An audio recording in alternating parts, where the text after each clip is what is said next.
Azad bio একাডেমিতে আপনাদের স্বাগত জানাচ্ছি। আজকে আমরা আলোচনা করব অ্যান্টিবায়োটিকের প্রোটিন সিনথেসিস ইনহিবিটর, অর্থাৎ যে সমস্ত অ্যান্টিবায়োটিক প্রোটিন সিনথেসিসকে ইনহিবিট করে, ব্যাকটেরিয়াল প্রোটিন সিনথেসিসকে ইনহিবিট করে, সেই অ্যান্টিবায়োটিকগুলো নিয়ে আলোচনা করব। সেক্ষেত্রে আমরা এই প্রোটিন সিনথেসিসটা প্রোক্যারিওটিক সেলে অর্থাৎ ব্যাকটেরিয়ায় কিভাবে হয় সেটা একটু বেসিকটা জানবো, এবং এইটার কোন কোন পয়েন্টে কিভাবে অ্যান্টিবায়োটিকগুলো বাধা দেয় সেটা নিয়ে আমরা কথা বলবো। সেক্ষেত্রে আমরা একটু বলে নেই যে প্রোটিন সিনথেসিস ইনহিবিটর যে অ্যান্টিবায়োটিক্সগুলো আছে মোস্টলি এগুলো ব্যাকটেরিওস্ট্যাটিক। হ্যাঁ, কিছু আছে ব্যাকটেরিওসাইডাল। আমরা সব মিলিয়ে আমরা আলোচনা করব যে এরা কিভাবে ব্যাকটেরিয়ার গ্রোথে বাধা দিচ্ছে প্রোটিন সিনথেসিসকে ইনহিবিট করে, অথবা কিভাবে এরা ব্যাকটেরিয়াকে কিল করছে। তো আমরা বললাম যে prokaryotic sell, that is bacteria, এখানে কিন্তু আমাদের ট্রান্সক্রিপশন এবং ট্রান্সলেশন এটা অলমোস্ট সাইমালটেনিয়াসলি চলতে থাকে। অর্থাৎ একদিকে ট্রান্সক্রিপশন হচ্ছে, যেহেতু সুগঠিত কোনো নিউক্লিয়াস থাকে না, আর এই যে ট্রান্সক্রিপশন হওয়ার পরে যে মেসেঞ্জার আরএনএ তৈরি হচ্ছে সেটার সাথে আমাদের রাইবোজোম যুক্ত হয়ে প্রোটিন সিনথেসিস শুরু হয়ে যাচ্ছে। এখানে পোস্ট ট্রান্সক্রিপশনাল মডিফিকেশন বা পোস্ট ট্রান্সলেশন মডিফিকেশন খুব বেশি জরুরি না, হয় না বললেই চলে। এখন আমরা আসছি যে এই যে প্রোটিন সিনথেসিস হয় কোথায় হয়। তাহলে স্বাভাবিকভাবেই প্রোটিন তৈরির ফ্যাক্টরি যেটাকে আমরা বলছি রাইবোজোম, এই রাইবোজোমেই কিন্তু প্রোটিন সিনথেসিস হয়। এখন এই রাইবোজোমটা আসলে কি জিনিস? রাইবোজোমটা খুব সিম্পল। সেটা হচ্ছে যে এটা মূলত দুটো উপাদান দিয়ে তৈরি। একটা হচ্ছে যে একটা নিউক্লিওটাইডের চেন, যেটা আরএনএ, যেটা রাইবোজোম তৈরি করে, এই জন্য নাম হচ্ছে রাইবোজোমাল আরএনএ। হ্যাঁ, এটাই কিন্তু মোটামুটি ম্যাক্সিমাম পরিমাণ থাকে। হ্যাঁ, অ্যারাউন্ড 65% হচ্ছে আরএনএ, আর এর সাথে যুক্ত হয় 35% হচ্ছে প্রোটিন। তার মানে রাইবোজোম হচ্ছে আমাদের আরএনএ and প্রোটিন। হ্যাঁ, 32 এটা হচ্ছে 60 to 65%, আর এটা হচ্ছে 35%। এই হচ্ছে মিলিয়ে হচ্ছে আমাদের রাইবোজোম। এই রাইবোজোম প্রোক্যারিওটিক সেলে দুটো সাব ইউনিট একটা থাকে, একটা হচ্ছে 30S আর একটা হচ্ছে 50S। অর্থাৎ একটা হচ্ছে আমাদের 30S রাইবোজোমাল সাব ইউনিট, আর একটা হচ্ছে 50S রাইবোজোমাল সাব ইউনিট। এটার বেসিক কম্পোনেন্ট কি? বললাম যে আরএনএ এবং প্রোটিন। এরা নির্দিষ্টভাবে তাদের স্ট্রাকচারাল মডিফিকেশনের মাধ্যমে তারা মেসেঞ্জার আরএনএটাকে ক্যারি করবে, এবং মেসেঞ্জার আরএনএ কে অবলম্বন করে এরা সামনের দিকে এগিয়ে যাবে এবং প্রোটিন তৈরি করতে থাকবে। অর্থাৎ এরা 5 প্রাইম থেকে 3 প্রাইমের দিকে যাবে প্রোটিন তৈরি করতে করতে। অর্থাৎ অ্যামিনো অ্যাসিডগুলোকে অ্যাসেম্বলিং করবে। সেক্ষেত্রে অ্যাসেম্বলিং করতে গেলে আমার নির্দিষ্ট একটা ফ্যাক্টরি লাগবে, ফ্যাক্টরিটাকে আমরা বলছি রাইবোজোম। আর অনেকগুলো মাধ্যম লাগবে। সেক্ষেত্রে আমাদের লাগবে প্রোটিন তৈরি হয়, আমরা জানি যে প্রোটিন হচ্ছে পলিমার অফ অ্যামিনো অ্যাসিড। তার মানে মেন কাঁচামাল হলো অ্যামিনো অ্যাসিড। এই অ্যামিনো অ্যাসিডকে কেউ ধরে নিয়ে আসবে, যেটা হচ্ছে টিআরএনএ, ট্রান্সফার আরএনএ।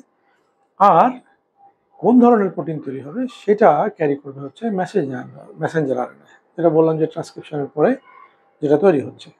তো এই বিষয়গুলো আমাদের লাগবে। এবং কীভাবে এটা তৈরি হবে এটা আমরা ফুল একেবারে প্রোক্যারিওটিক সেলের ট্রান্সলেশন প্রসেস আমরা পড়ছি না, আমরা জাস্ট বেসিক স্ট্রাকচারটা দিয়ে বুঝিয়ে আমরা চলে যাব আমাদের মেন জায়গা, সেটা হচ্ছে প্রোটিন সিনথেসিস ইনহিবিটরের বেসিক যে বিষয়টা, সেটা হচ্ছে আমাদের অ্যান্টিবায়োটিক। তো আমরা প্রথমেই বলে নিই যে আমাদের এই যে রাইবোজোমের সাব ইউনিট, এই সাব ইউনিটের ছোট সাব ইউনিটটার নাম হলো 30S। তাহলে এটাকে আমরা বলছি 30S রাইবোজোমাল সাব ইউনিট। এবং এই রাইবোজোমাল সাব ইউনিটের মধ্যে 16S আরআরএনএ বিরাজমান থাকে টোটাল 30S এর ভিতরে।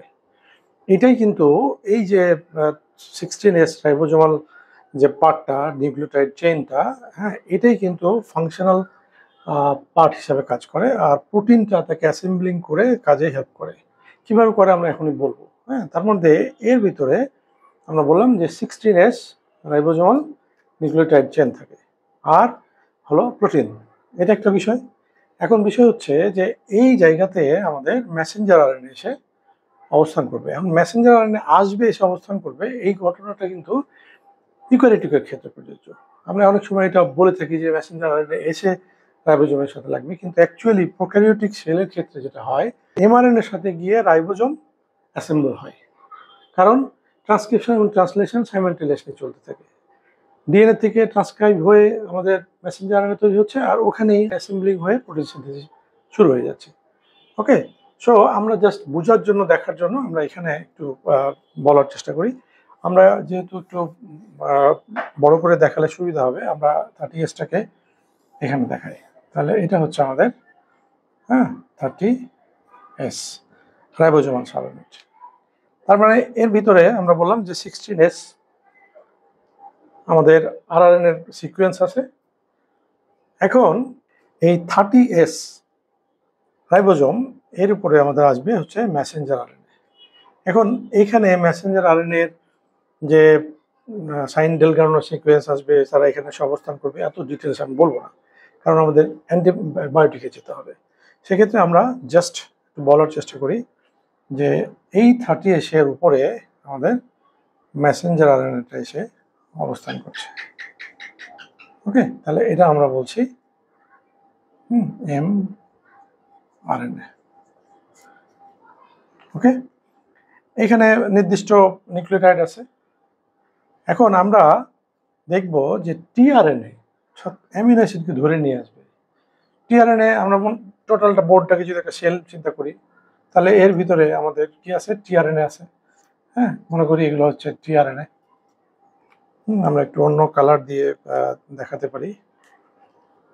আমরা যদি বলি যে এটা হচ্ছে আমাদের টিআরএনএ, এগুলো হচ্ছে টিআরএনএ, এগুলো হচ্ছে ফ্রি টিআরএনএ। এই ফ্রি টিআরএনএ এর মাথাতে এরা অ্যামিনো অ্যাসিড ক্যারি করবে। অ্যাসাইলেশন হয়ে অ্যামিনো অ্যাসিড ক্যারি করবে, তখন এটাকে আমরা বলি চার্জ টিআরএনএ, অথবা অ্যামিনো অ্যাসাইলেটেড টিআরএনএ। এই টিআরএনএ গুলো কোন দিক দিয়ে আসবে এবং কোন দিকে যাবে, এইটার উপর ভিত্তি করে আমরা এই যে রাইবোজোম, এইটাকে আমরা পজিশনিং করব, তিনটা সাইটে ভাগ করব। তো সাইটে ভাগ করতে গেলে তাহলে প্রথমে হচ্ছে আমাদের 30S এর আমাদের এমআরএনএ উপরে অ্যাসেম্বলিং হলো, অর্থাৎ এমআরএনএ তার উপরে এসে বসলো। পজিশনিং হওয়ার সিস্টেম আছে, আমরা বলছি যে এখানে স্টার্ট কোডন থাকবে, এবং স্টার্ট কোডন আমরা জানি যে স্টার্ট কোডন হলো AUG। তো আমরা এটা স্টার্ট কোডন এখানে দিয়ে দিতে পারি। মনে করছি যে এটা হচ্ছে আমাদের স্টার্ট কোডন, তাহলে এই স্টার্ট কোডন AUG। এখন আমাদের এর আপ স্ট্রিমে সাইন ডেলগার্নো সিকোয়েন্স আছে, সেটা নির্দিষ্ট এই যে 16 আরএনএর কথা বলছিলাম, তাদের ভিতরে অ্যাসেম্বলিং হবে, তারপরে এটা এই এমআরএনএর অবস্থান করবে।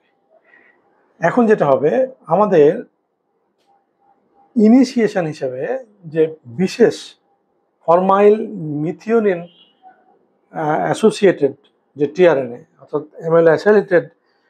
অ্যামিনো অ্যাসিলেটেড টিআরএনএ, যেটা যে টিআরএনএটা একেবারে ফিক্সড এই ইউজির জন্য, সেটা হচ্ছে এটা একটা টিআরএনএ যেটা হলো ফরমাইল মিথিওনিন টিআরএনএ। একটু যেহেতু ভিন্ন কালার দিয়ে আমরা মেন দেখাই, এটা একটা মিথিওনিন অ্যামিনো অ্যাসিড। এইটা কিন্তু প্রথমে এসে এখানে অবস্থান করবে, অর্থাৎ আমরা এটাকে এখানে অ্যাসেম্বলিং দেখাই। যদিও আমি ডিটেলসে যাবো না বলছিলাম, কিন্তু আলটিমেটলি চলে যাওয়া হলো।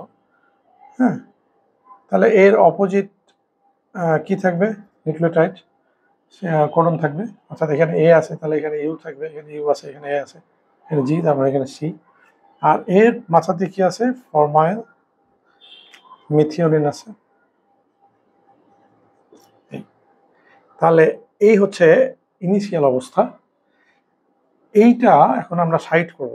পরবর্তী যে অ্যামিনো অ্যাসিডগুলো আসবে, যে প্রোটিন তৈরি করবে, সেটা কোন দিক থেকে আসবে এবং এটা কোন অবস্থান, কোন দিক দিয়ে বের হবে, এটাকে আমরা এখন ক্যাটাগরাইজ করব। ক্যাটাগরাইজ করলেই আমরা পরবর্তীতে আমরা অ্যান্টিবায়োটিকগুলো লিস্ট করে একদম এখানে দেখাই দেবো যে কীভাবে কোন জায়গাতে কে বাধা দিচ্ছে। ওকে, এখন ঘটনাটা হলো, আমরা ওই যে বলছিলাম 50S যেটা লার্জ রাইবোজোমাল সাবইউনিট, সেটা এখন এসে বসবে হচ্ছে এর উপরে। তাহলে আমরা এটাকে এখন এর উপরে আমরা 50s সাব ইউনিট বসাই দিলাম। তাহলে এটা হচ্ছে 30s আর এটা হচ্ছে 50s রাইবোজোমাল সাব ইউনিট। এখন কোন দিক দিয়ে তাহলে আমরা 5 প্রাইম এবং 3 প্রাইম ধরি, 5 to 3 দিকে প্রোটিন তৈরি করতে করতে যাবে।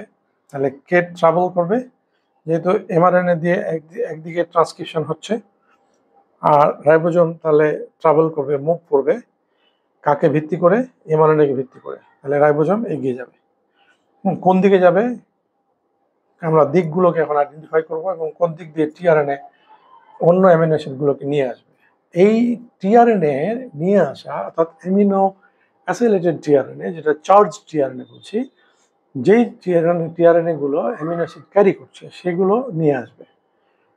নিয়ে আসার ক্ষেত্রে আমরা এখন এই যে পজিশনটা দেখছি, এই পজিশনটাকে আমরা এখন ক্যাটাগরাইজ করব সাইটগুলোকে। তাহলে আমরা এখন দেখি যে এই 30s এর বিশেষ পকেট আছে।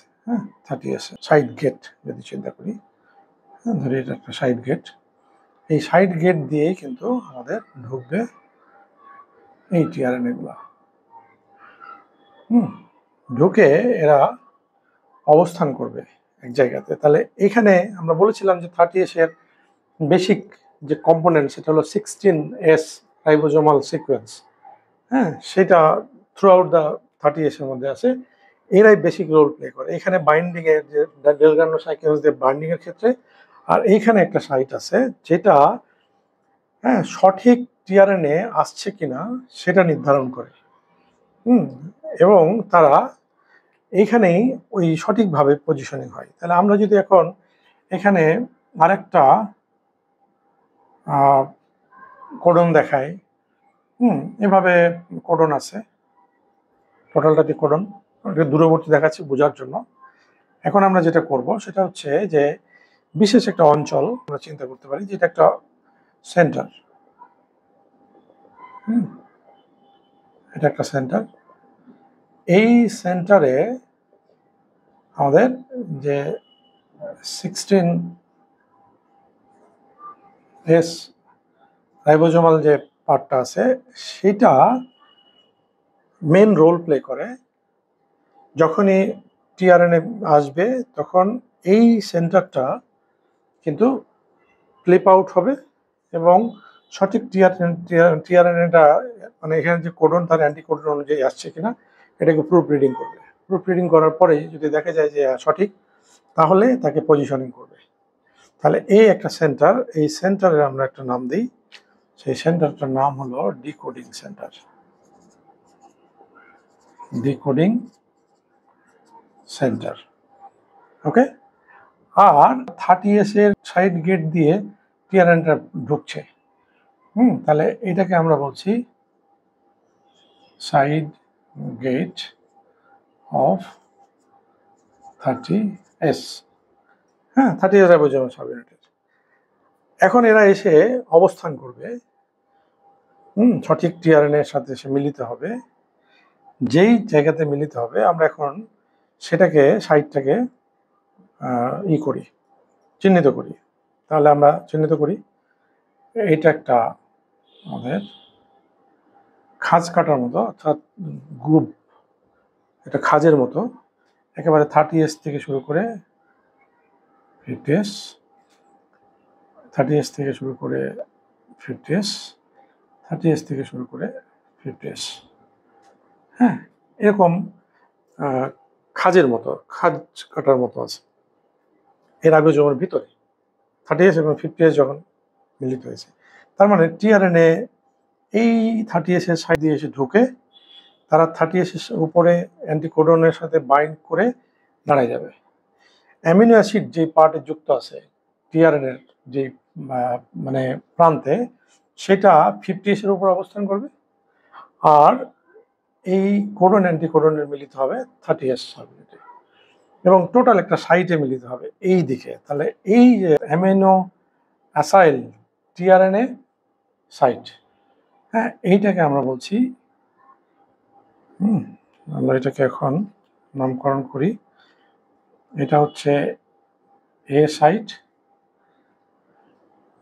এইটা হচ্ছে আমাদের পি সাইট, অর্থাৎ পেপটাইডিল টিআরএনএ সাইট।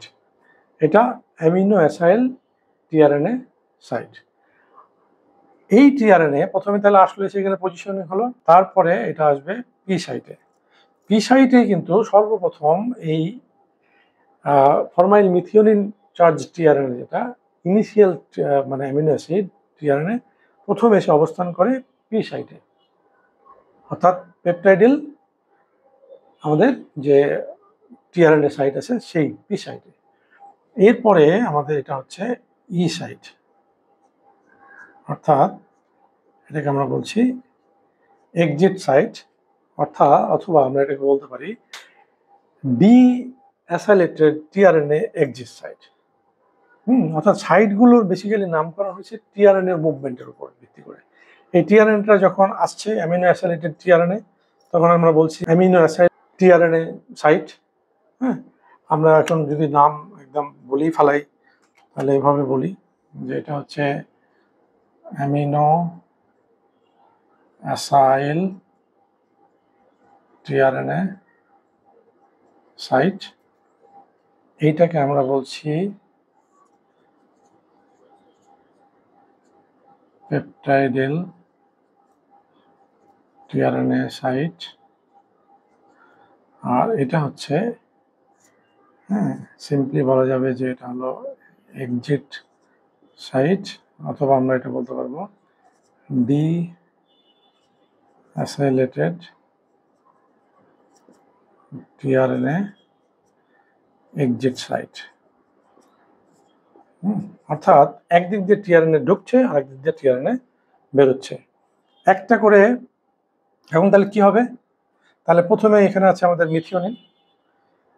এই মিথিওনিনের সাথে এখন যে টিআরএনএটা এখানে আসবে, মনে করি এই টিআরএনএটা আসলো, এটার একটা ধরে নিলাম যে এখানে হিস্টিডিন ক্যারি করছে, তার মানে এখানে CAU একটা আছে আমাদের কোডন।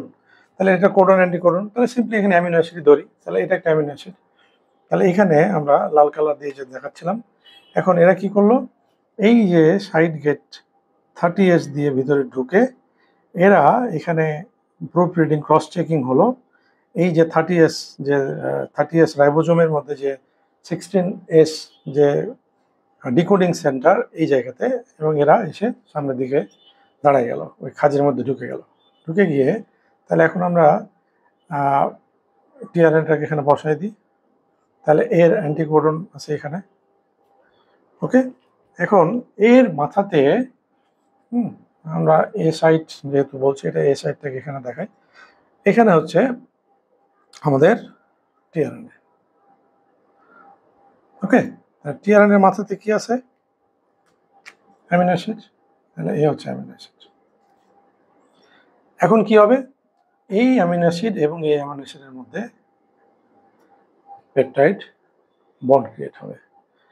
এই যে পেপটাইড বন্ড ক্রিয়েট যখন হয়ে যাবে, তখনই আমাদের এই যে পি সাইটের যে অ্যামিনো অ্যাসিড, এই অ্যামিনো অ্যাসিড ফরমাইল মিথিওনিন যেটা, সেই অ্যামিনো অ্যাসিড এখন এর সাথে বন্ড যুক্ত করলো, টিআরএনএটা ফ্রি হয়ে গেল। টিআরএনএটা তখন এখান থেকে এক্সিট সাইটে চলে আসবে।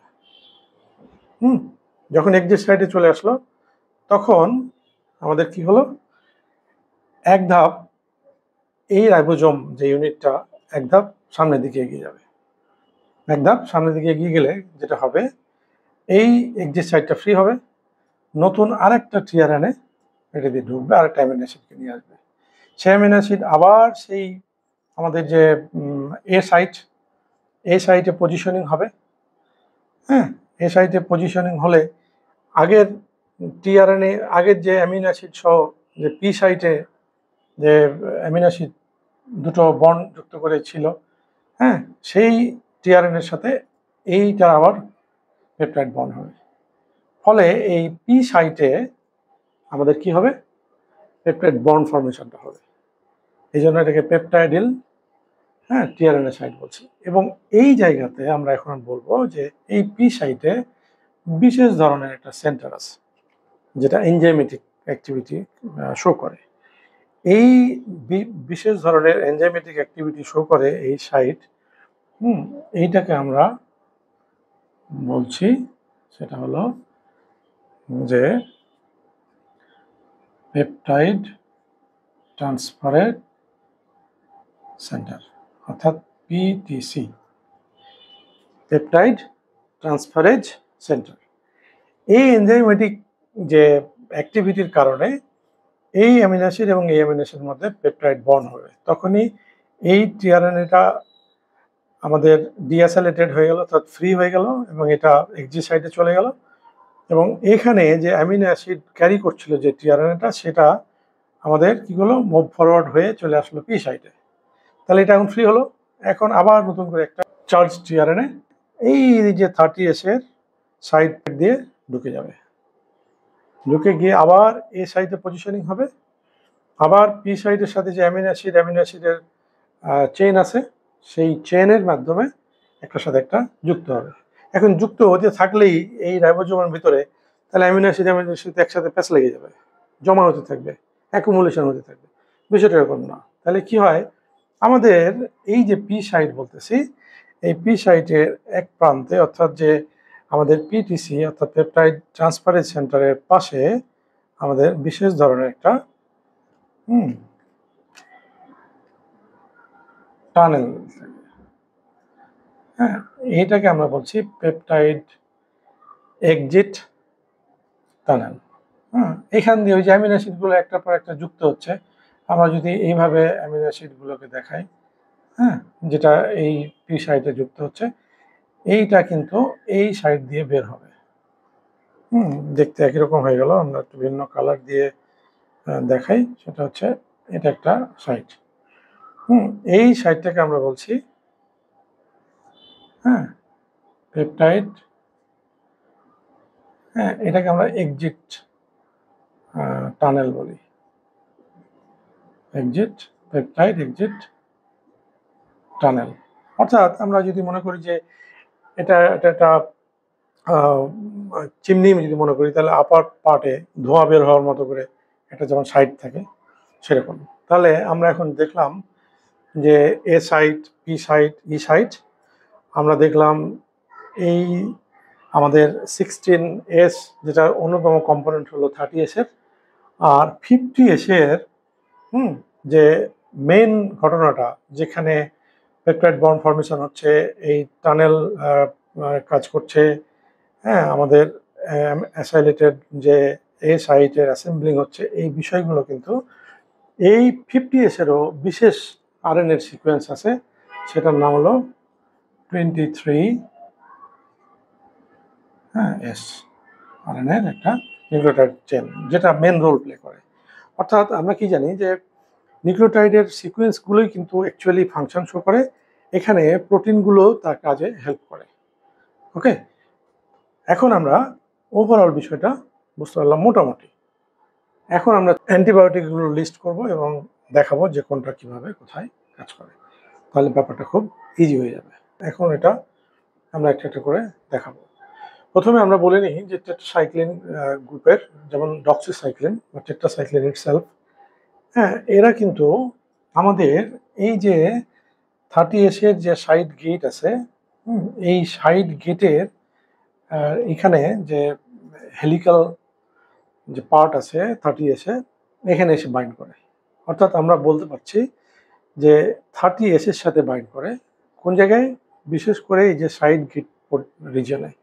এবং এখানকার একটা এই 30S রাইবোজোমের একটা মিনিমাম একটা স্ট্রাকচারাল পরিবর্তন ঘটায়, এবং এখানে একটা স্টেরিক, হ্যাঁ, বাইন্ডিং হয়, যেটা এই 30S-কে একেবারে কলাপস করে গেট বন্ধ করে দিচ্ছে। বিষয়টা এরকম না, সেটা হচ্ছে যে এই গেটে টিআরএনএ-কে আসতে বাধা দিচ্ছে।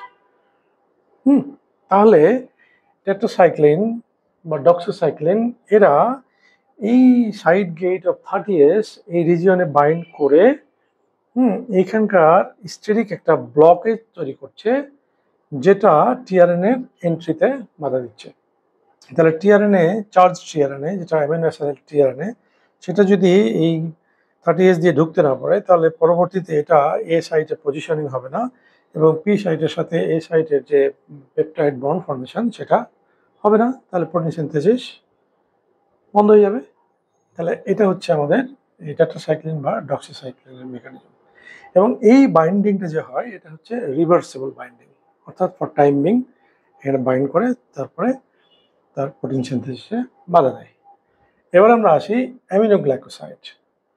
হ্যাঁ, যেটার উদাহরণ আমরা জেন্টামাইসিন বা স্ট্রেপ্টোমাইসিন এই উদাহরণগুলো দিতে পারি। এই অ্যামিনোগ্লাইকোসাইড হচ্ছে খুবই একটা স্ট্রং অ্যান্টিবায়োটিক এবং এগুলো ব্যাকটেরিওসাইডাল। যে আমি বলেছি আগে মোস্টলি ব্যাকটেরিওস্ট্যাটিক, যেগুলো ব্যাকটেরিওসাইডাল সেটাকে আলাদাভাবে বলার চেষ্টা করবো। তাহলে এটা হচ্ছে আমাদের ব্যাকটেরিওসাইডাল। ব্যাকটেরিওসাইডাল হওয়ার কয়েকটা কারণ আছে, তার মধ্যে অন্যতম কারণ হলো যে এরা ইরিভার্সিবলি বাইন্ড করে। এখন ইরিভার্সিবলি কোথায় বাইন্ড করে আমি আগেই এখানে লিখে রাখছি যে এগুলো হচ্ছে 30S, এই তিনটা। হ্যাঁ, আর এখানে দেখছি 50, এগুলো 50S এর উপরে কাজ করে। আমরা 30S ইনহিবিটর, এটাকে 50S ইনহিবিটর বলতে পারি।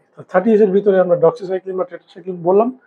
এখন আমরা বলছি অ্যামিনোগ্লাইকোসাইড, এটাও 30S এর সাথে বাইন্ড করবে।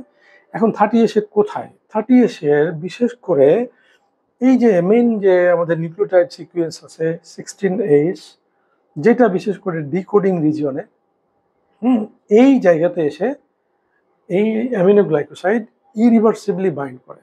ইরিভার্সিবলি বাইন্ড করলে যে ঘটনাটা হবে সেটা হচ্ছে যে আমাদের যে 30S, এই 30S এর এটা কনফরমেশনাল চেঞ্জ করে, অর্থাৎ এইটাকে মডিফাই করে দেয়। ফলে আমাদের যে ডিকোডিং সেন্টারের যে ফ্লিপ আউট যে মেকানিজম ছিল, যে সে সাথে সাথেই তার করসপন্ডিং কোডন অ্যান্টিকোডনের সাথে বাইন্ড করার যে ক্যাপাবিলিটিটা, তাদের মধ্যে যে প্রুফ রিডিংয়ের যে মেকানিজমটা, সেটাকে বাধাগ্রস্ত করে ফেলবে। অর্থাৎ এটাকে মিসলিড করবে। কেন? এই যে 16H দিয়ে আইডেন্টিফাই হচ্ছিল প্রোটিনের মাধ্যমে, যখনই এই অ্যামিনোগ্লাইকোসাইড এই 30S এর 16H রিজিয়নে এসে বাইন্ড করছে, তখনই এই প্রোটিনের কনফরমেশনাল চেঞ্জ করে ফেলতেছে। ফলে এই যে আমাদের ডিকোডিং রিজিয়নে যে 16H এর যে প্রুফ রিডিং অ্যাক্টিভিটি ছিল এবং তাদের মধ্যে যে কোডন অ্যান্টিকোডনের বন্ড ফর্মেশনের যে ক্যাপাবিলিটি ছিল, সেটাকে মিসলিড করছে। মিসলিড করলে কি হবে? আমাদের যে কোডনগুলো যেইটার সাথে হওয়ার কথা সেটার সাথে হচ্ছে না, মানে ভিন্ন হয়ে যাবে। এই মিসলিড হওয়ার কারণে আমাদের মিসফোল্ডেড প্রোটিন, অথবা আমরা এটাকে বলতে পারি যে ফল্টি প্রোটিন তৈরি করে ফেলবে, যেটা হওয়ার কথা ছিল না। স্বাভাবিকভাবে একটা করে অ্যামিনো অ্যাসিড আসবে, এখানে বন্ড ফর্মেশন হবে, এক্সিট রিজনে যাবে, একদিকে একটা কোডন মুভ ফরওয়ার্ড হবে, অর্থাৎ রাইবোজোম কমপ্লেক্সটা mRNA 3' দিকে যেতে থাকবে আর প্রোটিন তৈরি হতে থাকবে এখানে। কিন্তু কি ঘটনা ঘটলো? এই 30S এ যেই জায়গাতে অ্যামিনো অ্যাসিড টিআরএনএ এ সাইটের, এ সাইটটা বেসিক্যালি, এ সাইটটাকে আমরা বলতে পারি যে এই ডিকোডিং এর মধ্যে একটা রিজন, অন্যতম ডিকোডিং একটা বিশেষ ধরনের অঞ্চল, যেখানে 16 যে এস, সেটার মাধ্যমে একটা বিশেষ সে ক্ষমতা অর্জন করে যে প্রুফ রিডিং করে ফ্লিপ আউট করে সঠিক টিআরএনএটাকে এই সঠিক কোডনের সাথে লাগাই দেওয়া। তাহলে এই জিনিসটা কি হলো? মিসলিডিং হয়ে গেল। কেন? অ্যামিনো গ্লাইকোসাইড আমাদের এই 30S কে ডিফর্ম করে দিল, দিয়ে এই যে অ্যাক্টিভিটিটা চেঞ্জ করে দিল, ফলে মিসলিডিং হলো এবং ফল্টি প্রোটিন বা মিসফোল্ডেড প্রোটিন তৈরি হলো। এই প্রোটিনগুলো পরবর্তীতে এখান থেকে বের হয়ে মানে আমাদের ব্যাকটেরিয়ার যে মেমব্রেনের যে আছে, আমাদের লিপিড বাইলেয়ার আছে, এদের মধ্যে ঢুকে গিয়ে এগুলোতে পোর তৈরি করবে। পোর পরাশ করে ফেলতেছে, পরবর্তীতে এই মেমব্রেনটা ড্যামেজ হয়ে যাবে। মেমব্রেন যদি ড্যামেজ হয়ে যায়, তাহলে স্বাভাবিকভাবেই আমরা জানি যে মেমব্রেন আর সেল ওয়াল, এগুলোর অ্যাক্টিভিটি চেঞ্জ হয়ে যাবে, ভিতরে বাইরের ফ্লুইডের ইমব্যালেন্স হয়ে ব্যাকটেরিয়াটা মারা যাবে। এই জন্য এই যে অ্যামিনোগ্লাইকোসাইড গ্রুপের ড্রাগগুলো বা অ্যামিনোগ্লাইকোসাইড অ্যান্টিবায়োটিকগুলো হচ্ছে ব্যাকটেরিয়াসাইডাল। বিষয় কারণ দুটা, একটা হচ্ছে ইরিভার্সিবলি বাইন্ড করে, জন্মের মতো 30S সাইটে বাইন্ড করতেছে, যেটা এই ডিকোডিং 16S রাইবোজোমাল সাবইউনিটের সাথে এই 13S প্রোটিনের সাথে দিয়ে এটার কনফরমেশনাল চেঞ্জ করে তার যে ফ্লিপ আউট প্রুফ রিডিং যে অ্যাক্টিভিটি ছিল সেটাকে মিসলিড করে ফল্টি প্রোটিন তৈরি করছে, যেই প্রোটিনটা একাধারে ব্যাকটেরিয়ার মেমব্রেনের ক্ষতি করছে এবং একাধারে তার প্রোটিন সিনথেসিসকে অল্টার করে ফেলতেছে, ফলে এটা ব্যাকটেরিয়াসাইডাল হিসেবে কাজ করছে। ওকে, এরপরে আমরা আসি স্পেকটিনোমাইসিন। এটা উদাহরণ স্পেকটিনোমাইসিন।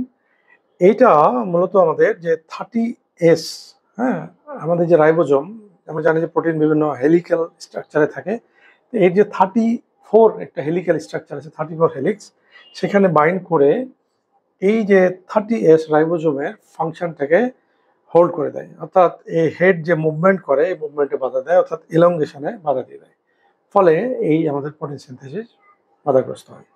এটা হচ্ছে আমাদের স্পেকট্রিনোমাইসিন এর কাজ। তাহলে এই হচ্ছে 30S যে ইনহিবিটর, সেগুলো কিভাবে আমাদের কাজ করছে। তাহলে এর ভিতরে টেট্রাসাইক্লিন এবং স্পেকট্রিনোমাইসিন এরা হচ্ছে ব্যাকটেরিয়া স্ট্যাটিক, আর আমাদের যে অ্যামিনোগ্লাইকোসাইড এটা হচ্ছে ব্যাকটেরিয়াসাইডাল। এবার আমরা আসি এই 50S ইনহিবিটর। 50S ইনহিবিটরের ভিতরে আমরা যদি দেখি ক্লোরামফেনিকল, এক্সাম্পল হচ্ছে ক্লোরামফেনিকল। এই ক্লোরামফেনিকল এটা মূলত আমাদের যে পিটিসি, অর্থাৎ আমাদের যে পেপটাইড ট্রান্সফারেজ যে সেন্টার, যেখানে এই পেপটাইড ট্রান্সফারেজ অর্থাৎ এই যে এনজাইমেটিক অ্যাক্টিভিটির মাধ্যমে এই যে আমাদের পি সাইট এবং এ সাইটের মধ্যে যে দুটো অ্যামিনো অ্যাসিডের মধ্যে বন্ড তৈরি করবে, এই অঞ্চলটা কিন্তু বন্ড ফর্মেশনে হেল্প করে। এই ক্লোরামফেনিকল কি করে, এই পিটিসি রিজনে বাইন্ড করে এই পেপটাইড বন্ড ফর্মেশনে বাধা দেয়। পেপটাইড ফর্মেশনে যদি বাধাপ্রাপ্ত হয়, যতক্ষণ পর্যন্ত এই পি সাইটের অ্যামিনো অ্যাসিড এ সাইটের অ্যামিনো অ্যাসিডের সাথে বন্ড ফর্ম না করবে, ততক্ষণ পর্যন্ত এটা পি সাইট থেকে এক্সিট সাইটে আসতে পারবে না। তার মানে আলটিমেটলি ইলংগেশনে বাধাপ্রাপ্ত হচ্ছে। তার মানে এরা মূলত পেপটাইড বন্ড ফর্মেশনে বাধা দিচ্ছে। সেটা হচ্ছে কি ক্লোরামফেনিকল। ওকে, এবার আমরা আসি ম্যাক্রোলাইডস। ম্যাক্রোলাইডসের এক্সাম্পলের ভিতরে আছে আমাদের অ্যাজিথ্রোমাইসিন, বা ইরাথ্রোমাইসিন। এই অ্যাজিথ্রোমাইসিন, এটা বহুল প্রচলিত অ্যান্টিবায়োটিক আমরা জানি। এইটা মূলত আমরা বলেছিলাম যে এখানে যে পেপটাইড এক্সিট চ্যানেল আছে, অর্থাৎ ঠিক পিটিসির পাশে যেটা দিয়ে পেপটাইড চেইনটা বের হয়, এই রিজনে এরা বাইন্ড করে পেপটাইড চেইন এর এক্সিট এটাতে বাধা দেয়। পেপটাইড চেইন যদি এক্সিট না হতে পারে, তাহলে এখানে এক্সচেঞ্জ হবে না, আলটিমেটলি কিন্তু আমাদের ইলংগেশনে বাধাপ্রাপ্ত হবে, অর্থাৎ প্রোটিন সিনথেসিস বাধাগ্রস্ত হবে। তাহলে অ্যাজিথ্রোমাইসিনের মেন যে ফাংশনিং জায়গা সেটা হচ্ছে এরা এই যে এক্সিট টানেল আছে এই জায়গাতে, অর্থাৎ ন্যাসেন্ট রিজন, ওই জায়গাতে বাইন্ড করে এরা এক্সিটে বাধা দেয়। এটা হচ্ছে আমাদের এই অ্যাজিথ্রোমাইসিনের কাজ। এবার আমরা আসি লিনকোসামাইড। লিনকোসামাইড গ্রুপের যে অ্যান্টিবায়োটিক সেটা হচ্ছে ক্লিন্ডামাইসিন। এই ক্লিন্ডামাইসিন এটা কিন্তু ডুয়াল রোল প্লে করে, অর্থাৎ এরাও ব্যাকটেরিয়াস্ট্যাটিক, কিন্তু এর রোল হলো দুইটা। এই মূলত পিটিসি এর সাথে বাইন্ড করে পেপটাইড বন্ড ফর্মেশনে বাধা দেয়, আবার অ্যাজিথ্রোমাইসিনের মতো এই যে ন্যাসেন্ট যে এরিয়া, অর্থাৎ exit tunnel, peptide exit tunnel, এটা পেপটাইড লিখে ফেললে বোঝা ভালো হবে, পেপটাইড, এই পেপটাইড এক্সিট টানেল এই দু জায়গাতেই বাধা দিয়ে কাজ করে। অর্থাৎ একদিকে হচ্ছে আমাদের পেপটাইড বন্ড ফর্মেশনে বাধা দিচ্ছে, আরেকদিকে হচ্ছে যে পলিপেপটাইড যে চেইনটা যেটা টানেল দিয়ে বের হবে সেখানেও ব্লক করছে, আলটিমেটলি ইলংগেশনে বাধাপ্রাপ্ত হচ্ছে, প্রোটিন সিনথেসিস বাধাপ্রাপ্ত হচ্ছে। এটা হচ্ছে আমাদের লিনকোসামাইড গ্রুপের যে ক্লিন্ডামাইসিন, এটা ডুয়াল রোল প্লে করে। এরপরে আমরা আসি অক্সাজোলিডিনন গ্রুপের। এই অক্সাজোলিডিনন গ্রুপের মধ্যে আছে লিনজোলিড। এটা মূলত যেটা করে সেটা হচ্ছে প্রথমে যে ফরমাইল মিথিওনিন টিআরএনএ এইটা যে পি সাইটে এসে বাইন্ড করছিল, অর্থাৎ 50S আসার আগেই ইনিশিয়েশন স্টেজে 30S এর সাথে যখনই এমআরএনএ এসে বাইন্ড করলো, তখন তার যে আমাদের স্টার্ট কোডনের সাথে করসপন্ডিং অ্যান্টিকোডন কন্টেনিং যে ফরমাইল মিথিওনিন টিআরএনএ যে আসবে পি সাইটে, এইখানে আসাটাকেই সে বাধা দিচ্ছে। অর্থাৎ এরা পি সাইটটাকে ব্লক করে দিয়ে ইনিশিয়াল যে চার্জ টিআরএনএ অর্থাৎ ফরমাইল মিথিওনিন টিআরএনএ এর এন্ট্রিটাতে বাধা দেয়। সেটা হচ্ছে আমাদের যে লিনজুলিড অ্যান্টিবায়োটিক, এখানে এটা কাজ করে। এরপরে আমরা আসছি, সেটা হচ্ছে স্ট্রেপ্টোগ্রামিন এ, স্ট্রেপ্টোগ্রামিন বি। এই গ্রুপের মধ্যে একটা হচ্ছে ডালফোপ্রিস্টন আর একটা হচ্ছে কুইনোপ্রিস্টন।